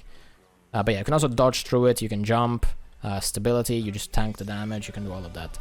Then it does again, auto attack, and then it goes into break bar again later on. So you want to pay very close attention to that. And that's the second champion. Now, third champion, which is actually two, it's the Hydras. So, again, we have a tank. It works proximity, so you want to have a tank in the first Wyvern, which is actually going to appear over here. Hello, I am tank. I'm tanking this one. Now, we're going to have someone tanking the other one as well, because there's going to be two. If we don't tank the other one, we're just going to go on a rampage and kill everyone, pretty much. So yeah, let's say that the arrow is the first Hydra and circle, Wyvern. Let's say the arrow is the first Wyvern and circle is the second one. So I am tanking this one with some people from the rest of the group, or with the entire rest of the group afterwards, when they come back from the lamp, which I'll explain in a moment. So we're gonna send more people later on. I want to make sure that the other tank, which is now craving adrenaline, which is Michael, he is always facing, well, not always, but ideally he would be facing the Wyvern away from me. Because when this one that I am tanking goes into break bar, the other one, unless it's like moving around or the AI is like extremely broken, it will do a giant push knockback attack. So if it's doing that facing us, it will knock all of us away from this Wyvern while we are trying to CC it. And then we can CC it, and then we fall off the platform. Now we get a debuff, because when you fall into the space here, you get a little debuff thingy, and then you get slowed, and then you gotta glide back on the platform, and then it becomes a fucking mess. So whoever is tanking that one, you always want to make sure that you're tanking away from the group. Now, auto-tank the Hydras. You can actually avoid the auto-attacks from the Hydras by moving left and right. Or blocking or evading and stuff. How to avoid the attacks from the Destroyer. Press WASD, move to the right side, which is actually is left, because that's how his attack pattern works. How to avoid the Wyvern attacks. You can actually, it has like two auto attacks. We're gonna count it as one. It's like one auto attack chain. You dodge the first one or you Aegis. The second one, you can actually stand inside of the hitbox and it's not gonna hit you. Other one, just like the Destroyer, it's an attack that goes kind of like this. So you can actually move to the right side, which is its left, and it's not gonna hit you, and then you're fine. Tanking this is not too bad. You just gotta not panic and understand how the auto attacks work, and then it's fine. Now, again, that's a lot of stuff, but it's not even all of it. So, teleport attack. Qadim, which is the boss, will cast a teleport attack inside of the champion's hitbox. So if you, I mean, I don't have like a giant enough hitbox unfortunately right now, but let's say that my healing spring on the ground is the hitbox. You do not want to stand inside, otherwise it actually teleports you to the boss, which is where the kiter is, and then you're gonna be away from the group, you might die, and it's not fun anymore, because you're dead. So you want to make sure that when that happens, you can actually evade the teleport, you can dodge out of it, and it gives you like evade frames so you don't get ported, or you can just be max melee range. You don't really have many reasons to be inside of the boss's hitbox anyway. One, because otherwise you might mess up the tanking, because again, it's proximity based, not toughness based. And two, because of the teleport attack, so you don't want to be inside of the hitbox. It's not like inside of the hitbox teleports you, it just so happens that the circle of teleport is as big as the hitbox, kind of. So you don't want to be inside of the boss's hitbox pretty much, and you'll be fine. If you get ported, just run back to the group as fast as you can, jumping between platforms, and you'll be okay. This happens on all three of the champions. So the Hydra, the Destroyer, and one of the Wyverns, which is the one that is like the main Wyvern thing. And that's pretty much it. What am I forgetting before I explain the rest of the stuff? Oh yeah, giant AoE circle thingies. When the fights start, we're gonna be seeing these. And he does this when he's changing platforms. So when the fight starts, and also when he changes platforms, so the kiter, when the kiter moves, well, when the boss moves and the kiter moves, he's gonna be spawning some giant orange fire thingies that do a lot of damage and also apply burning on the markers that I'm placing right now. So you don't want to be there. Otherwise, you take a lot of damage and burning. So ideally, you would always want to be like here, right? And you're fine. So you avoid those. Lamp appears with a giant green circle at the beginning of the fight. We are going to send one person in.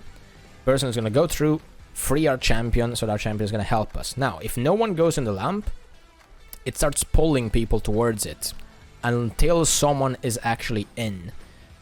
And the pull gets stronger the more it goes on, up until you cannot outrun it anymore, and people just get sucked into it against their will. So you always want to send someone in the lamp. Now, once the person is in the lamp, and it's actually next to the wyvern, or whatever, the ice elemental thing, or the other wyvern that we gotta destroy, we are gonna break the lamp, which is gonna reappear up here. We're gonna break it, so that he, inside of the lamp, gets a green circle, and everything that's standing in his green circle, once the lamp is broken, gets teleported back up here. So if he has any allies, and also the Hydra that we're trying to free, if all of those things, you know, whatever allied is in the green circle gets teleported up. So they all come up, the thing dies, our friend is with us, and that's exactly what happens in the second phase, that's exactly what happens in the third phase. So green circle, go in, do the lamp thingy, come back. I didn't even explain the lamp yet, but I will explain that in a moment. And that's the same thing in the third phase. Problem is, in the third phase, well, in the first lamp and the second lamp, there is a very easy mobs to kill. There is no veterans, no elites. Well, there is, but you can actually find the correct path that makes you avoid all of them. So you can basically, the neutral mob, well, not neutral mobs, you can kill like the easy mobs in the first and second one. You can find like some rabbits that just like stand still and do nothing. Some skelks that are from like a level 20 map or whatever. That's a lie, but you got the point. In the third one, you are forced to fight some enemies that are a little bit stronger. So we'll be sending more people in the last lamp exactly because of that. Ideally, you would want to have like a chrono, or you know, the firebrand or whatever is tanking the boss, tanking the first wyvern, you know, the ones that spawn in the last phase over here. One guy, like one quickness man, tanks the first one, the other one tanks the second one. And you also want to keep the warrior up here maybe, and then everyone else goes down into the lamp and does the lamp. Or you can send the warrior down, you keep the druid up. You want to have like 3 people in the lamp is fine, like 4 people in the lamp is fine.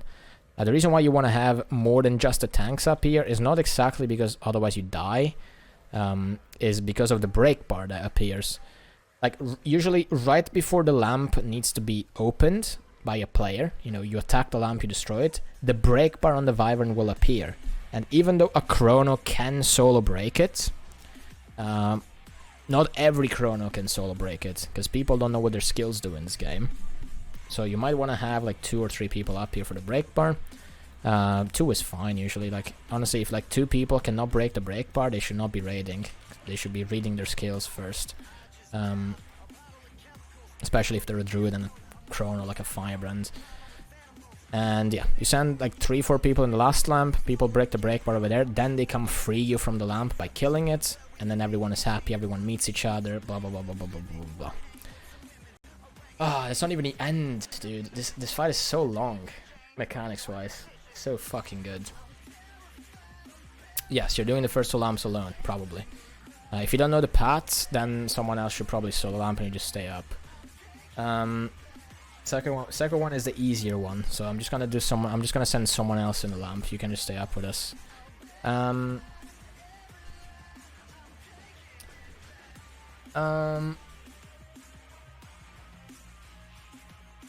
Okay, so first phase, the platform is exactly like you see it right now.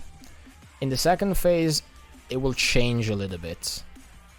The side of the platform that we are not standing on right now, like the exact opposite from us, that triangle is gonna just disappear during the DPS phase of the boss. It will then come back when we need to like destroy the fire tornado thingies, so we can move around and go kill them. But the platform is destroyed; it's gone. Same goes for the last phase. In the last phase, we're gonna have even less space to move around. Actually, well, I mean, technically in the last phase we have like no space to move around. We only have like one triangle. But yeah, there's also a little jumping puzzle. So it gets a little bit confusing, but every single phase is the exact same as the previous one. It's the exact same idea, even on the champions. Like, they do a special attack every 2 out attacks. The platform, like, the positioning is like, it's the same. The platforms are just like missing, right? It's the exact same thing. It just looks different. And also the last phase, we need to do a little bit like jumping puzzle shenanigans. But it's still the same idea. Like in the last phase, we're gonna be jumping around and taking portals and stuff. But the idea is we kill the tornadoes that give them retaliation, protection and stuff. Well, I mean, there's only 2. We kill like a retaliation and we kill stability. We actually don't have to kill stability. Then we go back to the boss. We kill the boss, just like when we are killing the boss like in the middle here. Difference is that there's only gonna be 1 platform left at the end, instead of like all of these that you see. This is getting a little bit too long, so we're just gonna go. Little recap of basically everything and what exactly we're gonna be doing. Okay, fight starts. Hydra appears. Green person, well, I mean, lamp person goes into the green. He goes down, he finds the way, he kills the ads. Also, no, Michael, just go in the lamp like the entire time. Go in the lamp like first and second. But yeah, he goes in the lamp, follows Michael so he can see like the pathing and everything. Frees the Hydra. When he's next to the Hydra, Michael's gonna tell us, hey, look, we're at the end, so you can actually break the lamp and free us, so we can come up and help you, right? And they come up and help us. Hydra is fucking dead. Nice. Now, subgroup 1 goes to Arrow. Subgroup 2 goes to Circle. That's where we gotta kill. That's where we gotta kill the tornadoes. So Fire Tornado on Arrow is to remove retaliation from the boss. Circle marker, so we can remove the protection from the boss. The stability one, which is over here, we are gonna ignore it with Elite Bubble from the Warrior. And we're gonna break the break bar when that's up, because stability will be removed, so we can actually break it. Now, the boss is gonna be at 66%. Now we got another champion. Another champion, again, don't stand closer than the tank, because it aggroes on proximity. Break the break bar, kill all the trash mobs that are around us. And again, lamp is gonna be done. We free the lamp by breaking it. The thing is gonna come up and help us. Now, one thing that I forgot to explain, and this is exactly why we send the kiter where we do. The second phase tornadoes are gonna be in a different spot. So I marked them now with arrow and circle. They are gonna rotate anti-clockwise by 1 triangle. So this is the first retail tornado. It's gonna be on this one later on, right? So on the kiter side of things, it's gonna be on circle, and then it's gonna be on where the heart marker is now. So he's always gonna be in this area, which makes it a little bit easier for him to move around, and it's a little bit more convenient, right? But yeah, that's pretty much it. Last phase, we need I need a tank actually. So actually Bash can do that. So in the last phase, Nartex is gonna tank one of the Wyverns. Bash is gonna tank the other one of the Wyverns. I'm also gonna stay up. Everyone else is gonna go down in the lamp with Michael. I'm gonna give Michael a little marker thingy so you guys can follow him. He is the maybe like a bright color. That's the same color as a platform. Oh my god. Alright, there you go. You have a green star. So you gotta follow Michael around. You want the heart. Yeah, let's give him the heart. You wanna follow Michael around into the lamp and, you know, kill all the ads. There's gonna be some champions, give some stability, play the video game, give boons, don't die, use the dodges when you see big animations. Blah, blah, blah, blah, blah. When you're at the end, you break the break bar, then we come and free you. Well, I'm gonna come and free you from the lamp. So you come up, and then we kill both of the Wyverns. We're gonna kill the Wyvern that I am standing on first as the commander, and then we're gonna move on to the other one. And yeah, after that's done, it's the exact same phase, So after the champions are killed, we now gotta fight the boss, right?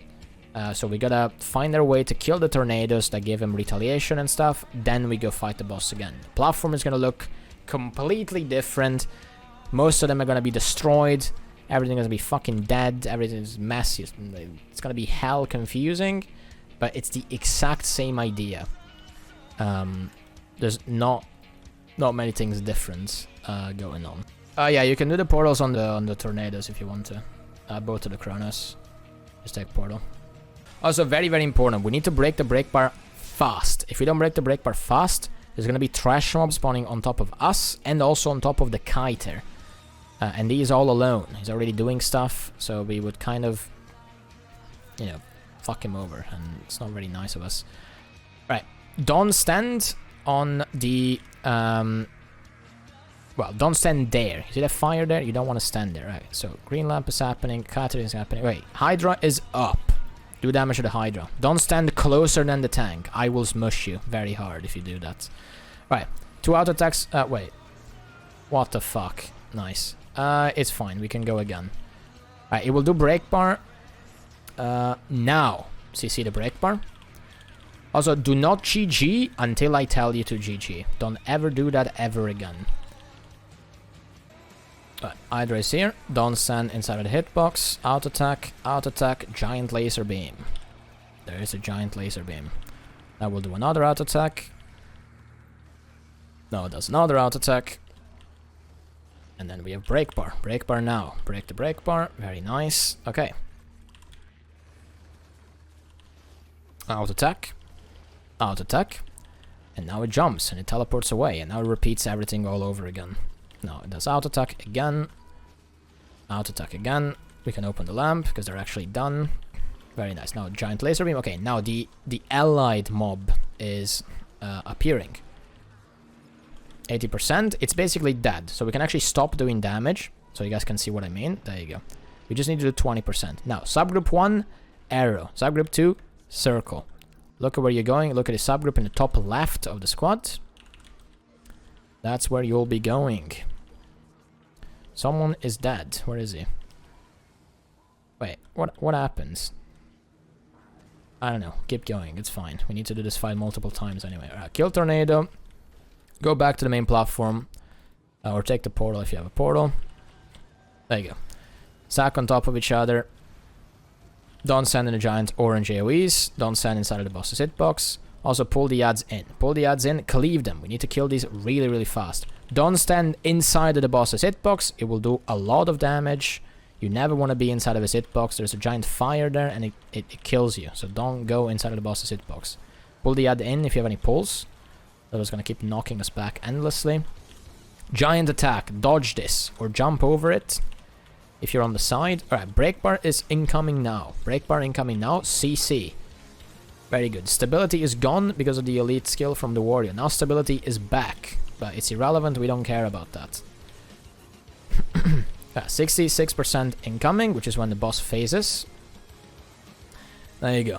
Although lamp doesn't reset. Well, lamp does reset. That's exactly why they're not called the GG, is because when the lamp gets broken too early, you can actually just go inside of the lamp again and do it again. It's obviously not the way you want to do it, but it doesn't mean you need to randomly GG for no reason, because that's not how the lamp mechanic works. I did not explain that, but you should also not like instantly GG as soon as that happens. Like, you're the only person that actually GG'd, no one else did. Because I did not say to GG. Right, lamp is going to be up very, very soon. I'm never giving a CA to the lamp people. Makes me really sad, actually. I'm just distracted. Alright, out attack. Out attack. Giant laser beam. Nice portal. Alright, out attack. Again. Out attack. Now, break bar. CC the break bar. Very nice. 2 out attacks again, and then it teleports. There we go. Jump over the gap. This is fine. We're not gonna die from it. Someone open the lamp. If you have any ranged DPS, that is more convenient to do. There you go, 80%. It's basically dead. We can actually ignore it. You can already start thinking about moving to your positioning on the platforms, but do not move instantly. The platforms, as I explained earlier already, they are a little bit buggy. So you want to make sure that you move between platforms when the platform, like a red triangle in the middle of it, appeared. Alright, take the Mesmer portal, go back.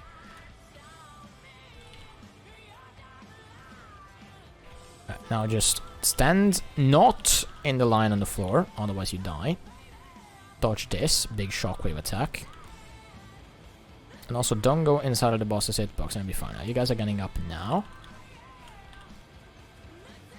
Boss has 2 stacks. Don't be inside of the boss's hitbox. Boss has 2 stacks, that is not the end of the world. But yeah, try to not stand on the lines on the floor, otherwise you die. Dodge this, big shockwave attack. We got break bar now. It's 2 stacks, it's still fine. We just gotta make sure that we get the break bar, otherwise the cater gets ads, and then it's not fine anymore. Then it gets really, really sad. There you go, 66%. Right, exact same thing. No one died to... I don't know, no one died to falling off the platform.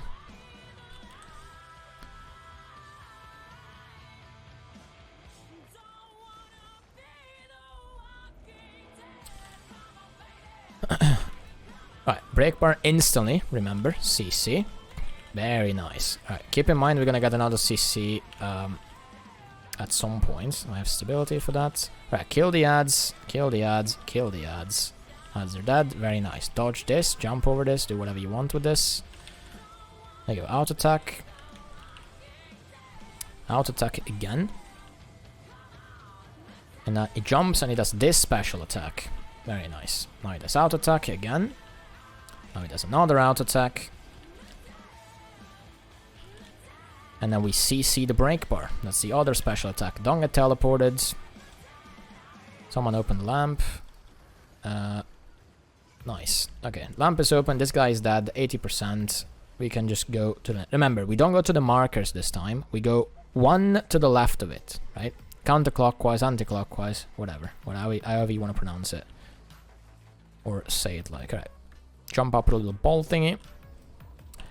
Little ball thingy. Take the Mesmer portal again, so we go back. Now, when we go back, now the platform is a little bit different. Do not get knocked off. You see the giant golems behind us? Make sure that those don't knock you off of the platform. If you see a giant orange AoE... dodge this, first of all. If you see a giant orange AoE on the ground, don't be in it, because that's probably a knockback. Alright, pull the ads in. Very nice. Try to not stay in the floor on the ground. Get the rest on the tank. Get the rest. I'm gonna heal you guys. Get the rests. Get the rests. Get the rests. Get the rests. If you don't get the rests, I will start fucking yelling at people. Press F. Nice. Pay attention. Dodge this. Very good. Nice. Now we got a break bar. CC the break bar. Very good. Now do big damage. Don't stand on the floor. Well, don't stand on the wrong spot on the floor anyway. Yeah, we can just kind of ignore it, to be honest. He's out of range, but he doesn't realize, because he's noob. Alright, everyone but me and the tanks, go in the lamp. Follow Ledang Tiger. Go follow the heart marker. Heart marker, glide over there and go in it. Right, go in there. Follow him. Follow him around. That's going to be the optimal lantern path.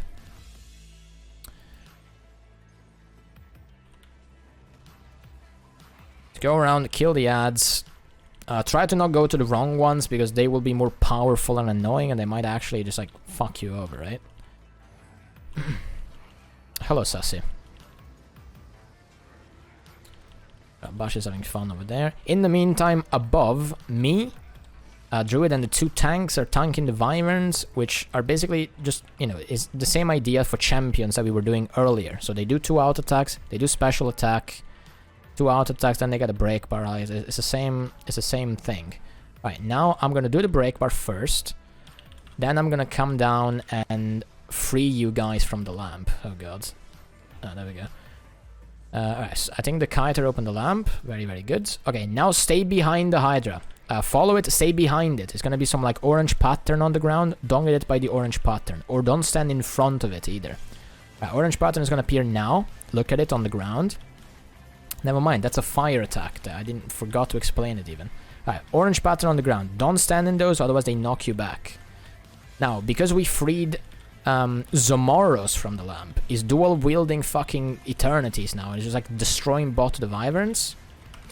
Don't stand in the fire things on the ground. Stay behind the wyvern. Make sure always stay behind the wyvern. If you are in the fire, we can probably rest you. Or not, never mind. Unfortunate. Well, 2 people are dead. You probably have to reset this, but yeah, stay behind this. Oh, you fell down as a kiter. Yeah, but yeah, at this point, kiting is a little bit dead. At this point, Zomoros is actually kiting the boss himself. So even if the kiter dies or he wants to come back to us, he can actually do that. Now, let's do the last jumping puzzle part really quickly. We do actually have a Mesmer portal. Let's not actually use the Mesmer portal. Okay, so if you go in this bubble, first of all, you actually get boons. Zomoros is like protecting us. You can see the platform is getting destroyed. Everything is going to shit now. It's amazing. Then the platform is going to move. Oh, yes. Very epic. Big movement. Now, we can either use a Mesmer portal or we can actually jump the intended way, which is exactly what we're going to be doing. So we can go up on these things. They are already up because they got teleported above. Let's wait for the platform to rotate. Jump up. Now, we got to find our way. Just be patient. Don't worry about it. Just wait. Just stay on commander tag. If you don't know what to do over the stage, just stay on tag. Do the jumping thing is... I'm at the wrong tag. They'll send in the fires. And that's fine. That works as well. Michael knows what he's doing. We have a down state. Got the rest. Oh no! Take the portal or walk away.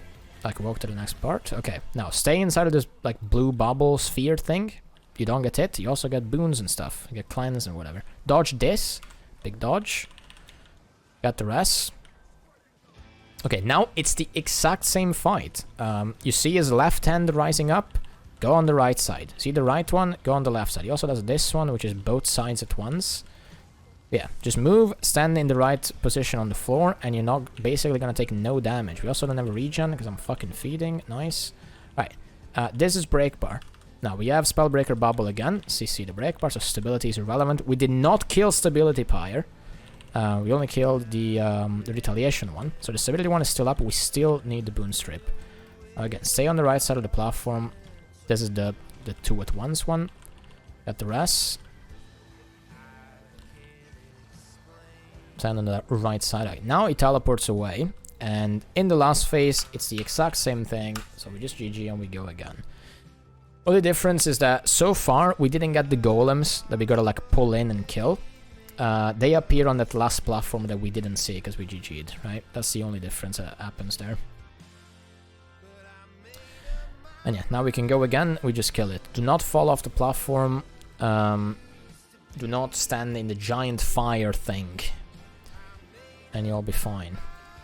Also, something that you can do that will actually... Well, it gives you and also other people a little bit of extra security. When you come back from killing the tornadoes in the split phase, if on fire end you just put like a random stability and resistance and like a bunch of ages and stuff on the ground, like you take the portal, you reappear, you just like use basically everything in Tome 3. And yeah, people are gonna be immortal for a very long time. So just do that all the time. And that's pretty good. Yeah, we can go whenever. I'm giving might before the boon strip. Good job, me.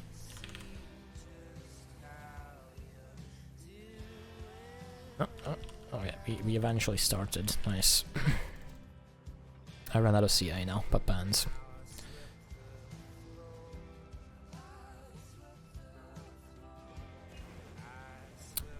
There you go. Ancient Wyvern thing. Double out attack, giant laser beam.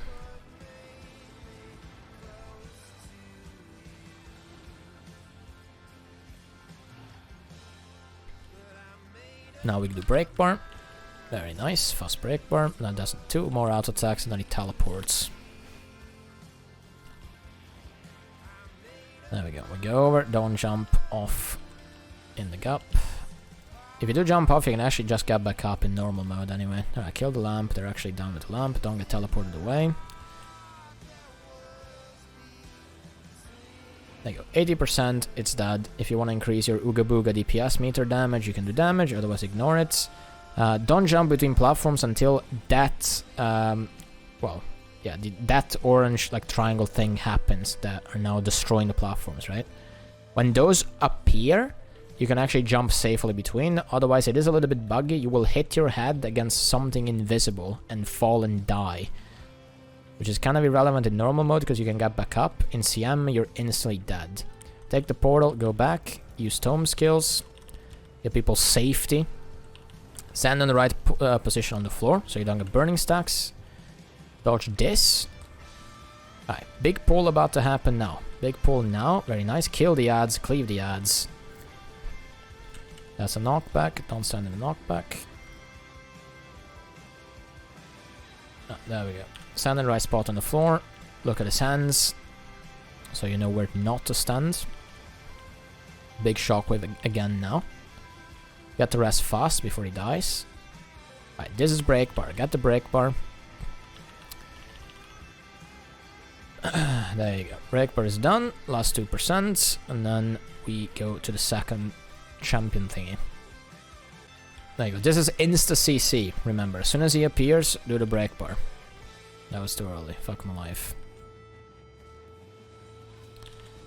Very nice. Now move inside a little bit. Not all the way, otherwise the tank loses aggro. Kill the ads. Turn around, kill them. You can turn around. You can actually turn around in this game. Right? You don't have to face one direction. There you go. The ads are dead. Well, one of them is still alive. Kill him. Stay behind the boss. Jump to shockwaves. He does another auto attack and then he does another shockwave. Pay attention to this one. My pet is dead. Nice. Jump to shockwave or dodge it. 2 more auto attacks. That's one. And that's CC. Do CC. Fast, fast, fast. Alright, we have ads now. I got ported. Kill all the ads. Yeah, come back to us if you got ported. Kill all the ads. The kiter is in a little bit of shit right now. Do damage so we don't get another break bar. Nice. Okay, the kiter is fine now. Alright. Remember, this is one more to the left. It's not the same. It's not on the marker anymore. Go to the left of it a little bit. It's gonna be the other triangle. Take a little ball bounce thing. Go up. There you go. Take the portal back. Platform looks a little bit different. Don't be knocked off. You see the golem behind us? The magma elemental thing? The giant AoE is an orange knockback. Don't get knocked by it. Dodge this. Big dodge. Someone's dead. Where are you? I have no idea where he is. It's fine. He's alive. Dodge that or Aegis or anything. Lava elementals are slowly walking in. Make sure that you cleave them. There you go. Very nice. No more little thingy elementals. Dodge this. Big shockwave. Get the rest. Get the rest. Get the rest. There you go. Big break bar. Get the break bar. My CA5 cancelled itself. What the fuck? Alright. Same thing. Everyone in lamp but me and the 2 tanks. Follow the heart marker. Very nice. Don't aggro other ones. Make sure you're killing exactly those ones. Also, when you see 2 giants, play the game. It's PvP when you get in the giant room. Give stability, Aegis, dodge the attacks. Use your healing skills. If you're a fireband, use Tome 2 and 3. Very, very good. Alright. Lamp is ready. I'm gonna quickly get the break bar and then I'm gonna free you guys. I actually don't have CI, so it's kind of bad. Should have more CC now maybe? Do we have more CC? Oh god. Alright, nice. Someone else open a lamp. Nice. The kiter can actually open a lamp as well from range while kiting. Which is very, very good. Wait, where is this guy? Alright, now Zomoros as the aggro of the Wyvern. So it will turn around like crazy. So pay attention to where you're standing. Dodge the attacks a little bit. 3% more to go. There you go. This one is dead. Go to the other one. Again, it's aggroed on Zomoros. So it will like turn around like crazy. So don't stand in the fire. Don't die. Don't get teleported either. Get the rest. Get the rest. Get the rest. Right, it's not aggroed on Zomoros anymore. So now it's on the closest target again. We have to do the last 15% ourselves. Make sure you're staying behind. And not inside of the hitbox. Because it still aggroes on proximity. There we go. This one is dead. Now we have to do a bunch of jumping around. And then the last phase is exactly the same, but instead of many platforms and triangles, there's only one. So stand in here, get a bunch of random boons. Now let's still do without portal. So get where I am, exactly where I am, on top of me. And you will be teleported up above, no, exactly on top of me.